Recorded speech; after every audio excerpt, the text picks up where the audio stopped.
அஸ்ஸலாமு அலைக்கும் வரஹ்மத்துல்லாஹி வபர்காத்துஹு. அன்பானவர்களே, சொர்க்கம் போகணும்னா பெரிய பெரிய தத்துவங்கள் தெரியணுமா, இல்லை ஆயிரக்கணக்கில் அமல்கள் செய்யணுமா? ஒரு நபித்தோழர் கேட்ட கேள்விக்கு நபிகள் நாயகம் ஸல்லல்லாஹு அலைஹி வஸல்லம் அவர்கள் கொடுத்த பதில் இதோ.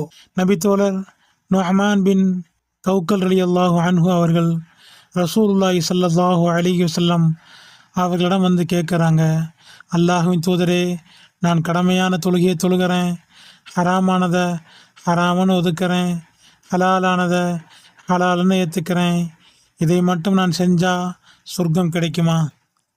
அப்போ நபி ஸல்லல்லாஹு அலைஹி வஸல்லம் அவர்கள் சொன்ன ஒரே வார்த்தை, ஆம், நிச்சயமாக சொர்க்கம் கிடைக்கும்.